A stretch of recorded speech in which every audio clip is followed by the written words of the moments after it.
Commençons par reconnaître l'un des états les plus douloureux de l'expérience humaine, l'attente. L'attente d'un message, d'une invitation, d'un signe. L'attente que l'autre, enfin, te choisisse.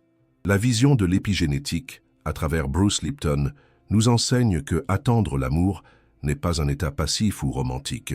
C'est une condition biologique active et stressante. Cette attente maintient votre corps inondé d'hormones de stress, comme le cortisol, programmant vos cellules à la perception constante du manque, de l'absence. Votre biologie répond à cette croyance de incomplétude. Et cette réponse se manifeste dans votre posture, dans votre regard et dans l'énergie de manque que vous émettez vers le monde, même si vous essayez de le dissimuler avec un sourire. Mais si l'attente est un état biologique, l'acte de se choisir est un acte de la physique quantique. Et ici, la sagesse du mystique Neville Goddard nous offre la clé de la libération. Il nous enseigne que le secret est d'assumer le sentiment du désir accompli. En l'appliquant à notre parcours, au lieu d'attendre de vous sentir aimé par une action venant de l'extérieur, vous, délibérément, à travers votre imagination et votre concentration, générez le sentiment d'être choisi, valorisé et priorisé par vous-même, maintenant, à cet instant précis. Ce changement d'état intérieur n'est pas une fantaisie. C'est un changement réel dans votre chimie et dans votre signature électromagnétique. C'est l'acte d'arrêter de demander de l'amour et de commencer à incarner l'amour. Et cela nous amène au grand paradoxe énergétique que tant d'entre nous ont déjà vécu dans leur peau. Pourquoi l'univers semble-t-il ignorer nos demandes les plus désespérées d'amour, mais nous inonde-t-il d'attention, d'invitations et d'opportunités précisément lorsque, épuisés d'attendre, nous sommes enfin en paix avec nous-mêmes? La réponse, que nous allons explorer avec l'aide de la profonde sagesse de Carl Jung, est que l'univers ne répond pas à notre manque, il répond à notre cohérence énergétique. Dans notre parcours, nous allons apprendre à cesser d'attendre et à commencer à choisir. Nous allons découvrir comment cette unique et souveraine décision, celle de se mettre en premier, change votre énergie d'une manière si radicale que l'amour que vous cherchiez tant à l'extérieur n'a d'autre choix que de trouver un chemin jusqu'à vous. Pour comprendre pourquoi l'attente devient une dépendance, nous devons d'abord nous pencher sur la nature de la faim qu'elle tente de nourrir. C'est ce sentiment persistant d'un vide intérieur, une faim qu'aucune relation, aucun compliment, aucune réussite professionnelle ne semble rassasier pour longtemps. C'est l'épuisement de vivre comme une mendiante émotionnelle, la main tendue, attendant toujours des miettes d'affection, d'attention, de validation. Chaque miette nous satisfait un instant, mais bientôt la faim revient, parfois encore plus forte, nous gardant prisonnières d'un cycle de recherche et de déception qui consume notre vie. La psychologie profonde de Carl Jung nous enseignerait que cette faim vorace n'est pas, en son essence, pour un amour extérieur. C'est le cri de notre ego, qui se sent orphelin et déconnecté de sa source primordiale de nutrition, notre soi. Le soi est notre centre intérieur de totalité, notre âme, notre connexion avec le divin. Lorsque cette connexion est affaiblie, notre ego devient un orphelin affamé. Et nous projetons ce besoin désespéré de connexion avec notre propre source sur les autres, espérant qu'un partenaire, un amant, un ami, comble un vide qui est, fondamentalement, spirituel. Si cette idée que votre faim n'est pas pour un amour extérieur, mais bien la nostalgie de votre propre âme, résonne en vous comme une vérité, je vous invite à vous abonner à la chaîne et à donner votre like. C'est un geste qui nous aide à continuer ce voyage de redécouverte intérieure, ensemble. Et ici, une révélation contre-intuitive peut transformer votre douleur en gratitude. Les personnes qui ne vous choisissent pas, celles qui s'éloignent ou vous rejettent, rendent en fait un immense service à votre âme, même sans le savoir. Leur refus de combler votre vide avec les miettes de la validation externe vous force, d'une manière qu'aucune parole aimable ne pourrait le faire, à confronter la véritable nature de votre faim. Elle vous pousse, inconsciemment, loin de la nourriture transformée qui ne vous a jamais vraiment nourri et vers le banquet de votre propre source intérieure. Leur départ est l'invitation la plus radicale pour que vous, enfin, appreniez à vous nourrir. L'invitation ici est à un petit rituel quotidien, un banquet de 5 minutes pour votre âme. Pendant une semaine, réservez 5 minutes par jour pour vous asseoir en silence et, au lieu de vous demander « Qu'est-ce que je veux de lui ?», demandez-vous, avec la plus profonde sincérité, « De quoi mon âme A-t-elle vraiment faim aujourd'hui? La réponse pourrait ne pas être l'amour, ce pourrait être la paix, ce pourrait être le silence, ce pourrait être la beauté, ce pourrait être la créativité. Et puis, après avoir identifié la faim réelle, offrez-vous un petit apéritif de cette qualité. Si votre âme a faim de beauté, arrêtez-vous une minute pour observer, avec une attention totale, la beauté d'une fleur ou d'un nuage dans le ciel. Si elle a faim de paix, écoutez une seule musique, sereine, les yeux fermés. Commencez à devenir la source de votre propre nourriture. La métaphore de ce changement est celle de la clé et de la cave. Imaginez que, pendant des années, vous avez passé votre vie à frapper à la porte de la cave des autres, implorant un verre de vin pour étancher votre soif. Parfois vous en recevez, parfois non, mais vous vivez toujours dans la dépendance. L'acte de se choisir, de se tourner vers l'intérieur, est le moment où, fatigué de frapper à des portes, fermez, vous vous arrêtez, vous respirez, et dans le silence, vous mettez la main dans votre propre poche et découvrez à votre grand étonnement qu'il y a toujours eu là une clé en or, la clé de votre propre cave, une cave vaste, souterraine, remplie des millésimes les plus rares et les plus précieux que vous puissiez imaginer. Votre faim n'a jamais été due au manque de vin, mais au fait d'avoir oublié que vous aviez toujours la clé. Une fois que vous découvrez que vous avez toujours eu la clé de votre propre cave, la prochaine étape est d'apprendre à gérer vos trésors. Le point de départ ici est la douleur de la faillite énergétique. C'est cette sensation de se réveiller déjà fatigué, de ne pas avoir d'énergie pour ses propres projets, pour sa santé, pour sa joie. C'est comme si toute votre force vitale était constamment détournée vers un seul et risqué investissement, l'esprit, l'humeur et les actions d'une autre personne. Chaque pensée a son sujet, chaque moment à attendre un message. Chaque analyse du passé est une dépense immense d'un capital que vous devriez investir en vous-même. La psychologie de Carl Jung nous offre un modèle pour comprendre cela, ce qu'il appelait l'économie de la libido. Pour Jung, la libido n'était pas seulement de l'énergie sexuelle, mais toute notre énergie psychique, notre force vitale créatrice. Attendre l'autre, vivre en fonction de ce qu'il peut ou ne peut pas vous donner, est un très mauvais modèle d'affaires énergétiques. C'est comme si vous preniez 99% de votre capital, vos pensées, vos émotions, votre temps précieux, et que vous l'investissiez dans une seule action, que vous ne contrôlez pas et qui rapporte rarement. Pendant ce temps, votre propre royaume, votre vie, votre corps, votre âme, reste abandonné, en ruine, par manque d'investissement. Et ici, une rupture des attentes peut vous libérer de la culpabilité de vous prioriser. L'acte de se choisir, en premier lieu, n'est pas de l'égoïsme. C'est un acte de suprême responsabilité fiscale envers votre propre âme. C'est le moment où vous prenez le poste de PDG de votre vie et décidez, de manière stratégique et souveraine, que votre énergie sera investie d'abord dans ces actifs qui garantissent un retour certain, votre paix d'esprit, votre santé physique et mentale, votre but, votre joie. Vous cessez d'être une investisseuse amateur et devenez une gestionnaire sage de votre bien le plus précieux. L'invitation ici est que vous deveniez l'auditrice aimante de votre propre énergie. Non pas pour vous culpabiliser, mais pour prendre conscience. Imaginez, à la fin d'une semaine, vous asseoir avec un journal et faire un petit audit énergétique. D'un côté, listez honnêtement vos 3 plus grandes fuites d'énergie de la semaine. Peut-être était-ce de vérifier ses réseaux sociaux, de ressasser une vieille conversation dans votre esprit ou de faire quelque chose que vous ne vouliez pas, juste pour plaire. De l'autre côté, listez 3 investissements d'énergie que vous auriez aimé faire pour vous-même.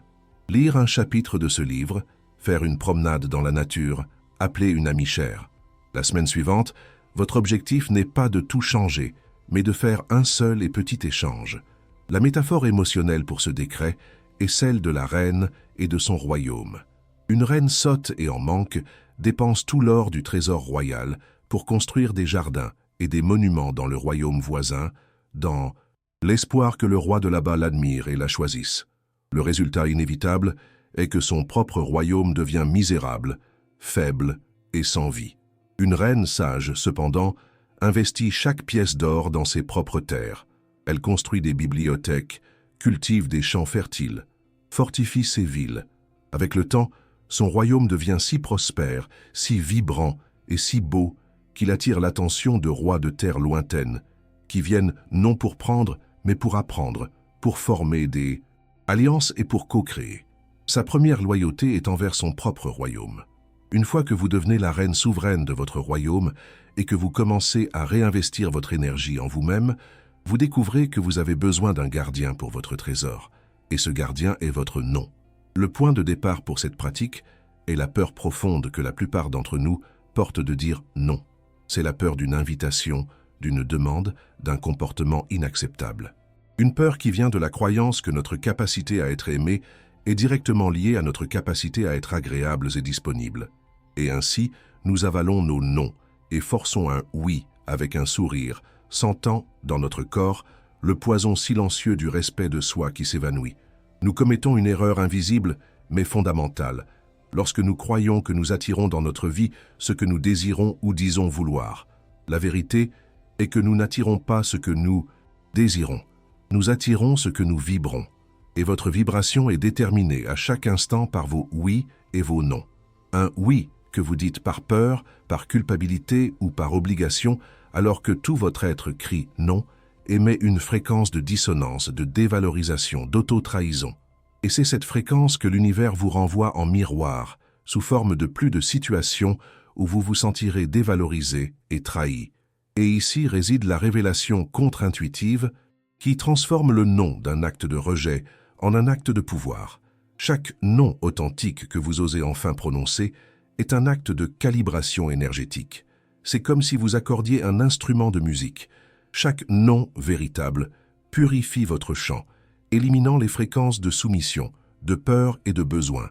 Un non clair, calme et sans culpabilité est une déclaration de pouvoir à l'univers. Il dit « Je me valorise à ce point. Mon énergie est précieuse. L'accès à moi a des critères. » Et cette déclaration augmente votre fréquence vibratoire d'une manière beaucoup plus efficace que 1000 affirmations positives. Si l'idée que votre non peut être votre plus puissant outil d'auto-soin et d'élévation énergétique vous libère et vous donne la permission, envisagez d'activer la cloche de notification. Ainsi, vous ne manquerez aucun de nos prochains rendez-vous et nous continuerons ensemble ce voyage pour devenir la source de notre propre pouvoir. La maîtrise de cet art commence avec le pouvoir du micro-non. Personne ne commence par soulever le poids le plus lourd à la salle de sport. La pratique consiste à commencer petit, dans des situations à faible risque, pour construire le muscle de votre non. C'est dire « non merci, je suis rassasié » quand on vous offre un dessert que vous ne voulez pas. C'est dire « maintenant je ne peux pas, mais je peux plus tard » quand on vous demande une faveur au milieu de votre concentration. Chaque fois que vous faites cela, observez la petite mais réelle vague de pouvoir et d'énergie qui vous revient. Sentez dans votre corps la sensation d'honorer votre propre vérité, aussi petite soit-elle. La métaphore symbolique de cette pratique est celle du diapason. Imaginez que votre âme est un diapason, forgé pour vibrer à une note musicale pure et spécifique, votre vérité, votre essence. Si, après l'avoir activé, vous le posez contre une surface qui vibre de manière chaotique et dissonante, son son pur se distord, devient désagréable, ou tout simplement se tait. L'acte de se choisir est celui d'accorder votre diapason intérieur, de vous souvenir de votre note. Et votre non est l'acte de, avec amour, vous éloigner des surfaces, des personnes et des situations qui vous désaccordent. Car c'est seulement lorsque votre note peut résonner de manière pure et claire qu'elle peut, enfin, attirer d'autres notes qui sont en parfaite harmonie avec la vôtre. Après avoir appris à gérer notre énergie et à accorder notre fréquence avec le pouvoir du non, nous arrivons à l'ennemi le plus intime et le plus cruel sur notre chemin, le tyran intérieur.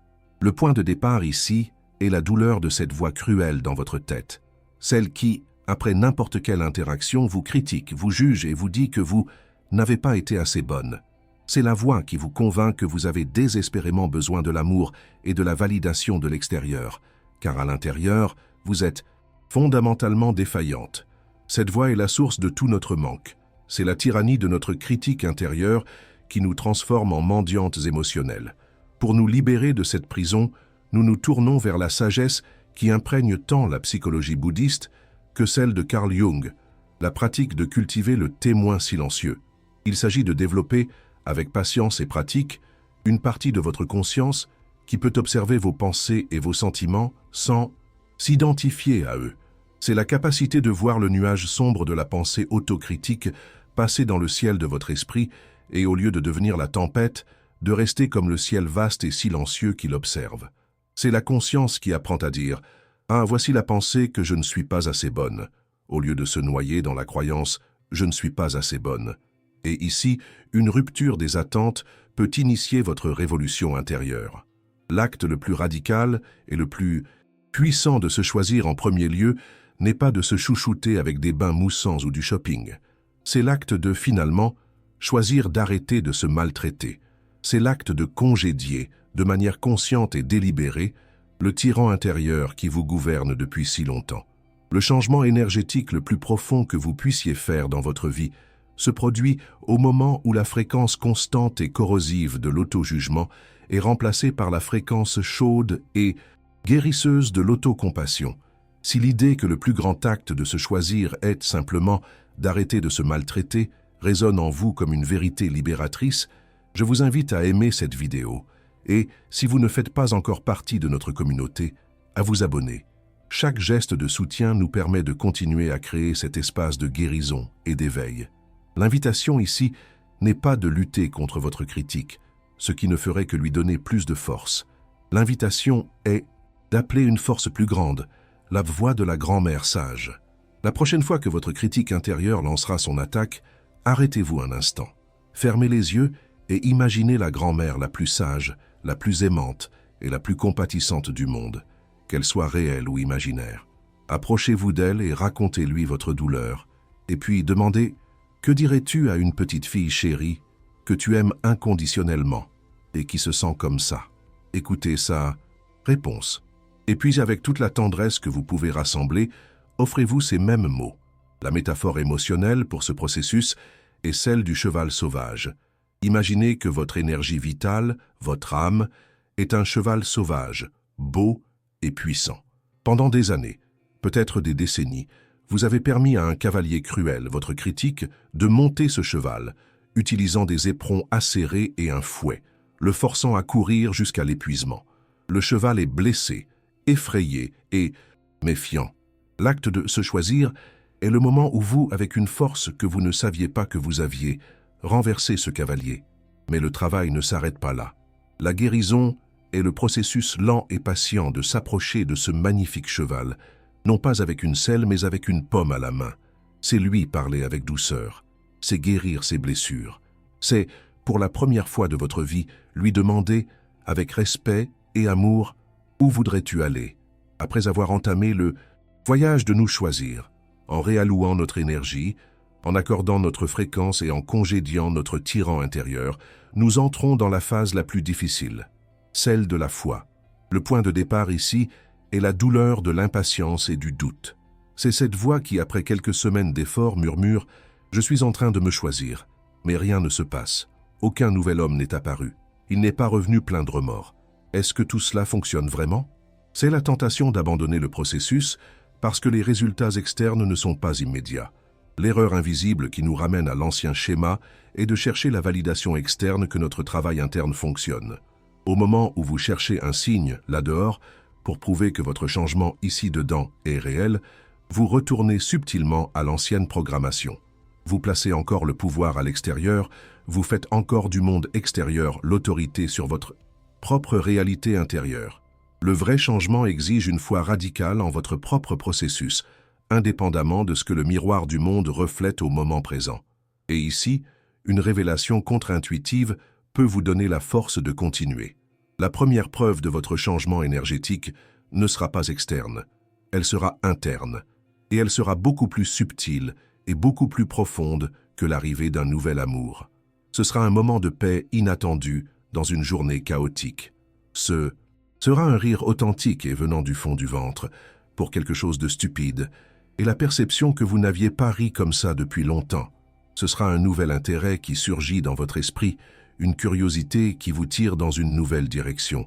Ce sera la sensation de « ça suffit » qui vous fait dormir profondément la nuit sans l'anxiété d'avant. Le signe le plus important est le changement de sensation. Vous cessez de vous sentir comme un satellite fragile, orbitant. autour de la planète de quelqu'un d'autre, et vous commencez à sentir dans vos os que vous êtes devenu votre propre centre de gravité. Lorsque ce changement intérieur se consolide, la conséquence pratique est que le monde extérieur, par une loi de résonance, n'a d'autre choix que de se réorganiser autour de votre nouvelle fréquence. Les gens commencent à vous traiter différemment, parce que votre énergie ne permet plus l'ancien traitement. Certaines personnes, celles qui bénéficiaient de votre manque, s'éloigneront naturellement car votre nouvelle solidité les met mal à l'aise. Et d'autres, des personnes d'une qualité vibratoire plus élevée, s'approcheront, attirées par la lumière de votre autosuffisance. Vous cessez d'être un port pour n'importe quel bateau et devenez un port privé pour des navires de haut calibre. La métaphore de ce processus est celle de la transformation du charbon en diamant. Le processus qui transforme un simple morceau de charbon en un diamant, d'une valeur inestimable, n'est ni rapide ni facile. Il se produit dans les profondeurs de la Terre, dans l'obscurité totale, sous une pression et une chaleur immenses pendant un très, très long moment. De l'extérieur, à la surface, rien ne semble se passer. Mais intérieurement, une restructuration moléculaire miraculeuse est en cours. Le processus de se choisir est ainsi. C'est un travail interne, sombre, solitaire, et souvent accompli sous l'immense pression de la vie. Mais lorsque la transformation est complète, vous n'émergez plus comme du charbon qui absorbe la lumière. Vous émergez comme un diamant. Votre structure énergétique a changé. Et maintenant, vous n'avez plus besoin de chercher la lumière. Vous la réfractez d'une manière brillante, multifacette et que personne ne peut ignorer. Nous arrivons à la fin de notre voyage. Et ici, la récolte de votre choix se révèle sous sa forme la plus magnifique. L'acte de se choisir en premier lieu, que nous avons exploré dans chaque chapitre, est l'essence de ce que Carl Jung a appelé le chemin de l'individuation. C'est le moment sacré où la psyché cesse de chercher sa totalité dans des projections externes, chez un partenaire, dans un compliment, dans une validation, et se tourne courageusement vers elle-même. La conséquence inévitable de ce tournant intérieur est que l'amour qui se manifeste alors dans votre vie change de nature. Il cesse d'être un amour de sauvetage, où deux personnes en manque tentent de combler le vide de l'autre, et il devient un amour de résonance, une rencontre puissante et harmonique entre deux âmes qui sont déjà en elles-mêmes complètes. Et cette transformation de chercher le sauvetage à vibrer en résonance est, en son essence, l'acte de créer à partir du champ, comme nous l'enseignerait la vision du Dr Joe Dispenza. Quand vous vous choisissez, vous cessez d'essayer de créer de la matière, une relation, à partir de la matière, vos actions de manque et votre recherche dans le monde extérieur. Vous commencez à créer à partir de l'énergie, en générant de manière cohérente l'émotion élevée d'amour, de gratitude et de plénitude en vous. Vous créez une signature électromagnétique cohérente et puissante dans le champ quantique. Et le champ, par sa nature, répond. Il commence à organiser des événements, des synchronicités et des personnes qui correspondent parfaitement à cette nouvelle signature. Vous ne poursuivez plus la réalité que vous désirez. Vous devenez l'aimant pour elle. Et ainsi, ce voyage ne se termine pas par une question, mais par un décret, une déclaration d'indépendance et de souveraineté que vous pouvez signer au plus profond de votre âme à partir d'aujourd'hui. La déclaration est la suivante. À partir de maintenant, ma relation principale est avec moi-même. Tous les autres sont les bienvenus pour témoigner et, s'il y a résonance, pour participer. Mais la fête principale, la célébration la plus importante, se passe ici, à l'intérieur. Pour sceller notre temps ensemble, je laisse une métaphore de clôture. Cessez d'être la lune. La lune est belle, mais sa lueur est empruntée. Elle dépend entièrement de la réflexion de la lumière d'un soleil lointain pour être vue dans l'obscurité. Sa visibilité change constamment. Ses phases sont le reflet de sa dépendance. L'invitation de tout ce voyage est que vous passiez par le processus d'immense pression et chaleur intérieure, que vous allumiez votre propre feu nucléaire, que vous deveniez votre propre soleil. Un soleil ne brille pas pour être vu, il brille parce que c'est sa nature, et lorsque vous devenez votre propre soleil, un centre de gravité avec sa propre lumière et sa propre chaleur, vous cessez de vous soucier de qui orbite autour de vous. Un nouveau système solaire plein de planètes, d'opportunités et d'amour qui se réchauffent à votre lumière, commencera à orbiter, naturellement et inévitablement, autour de vous.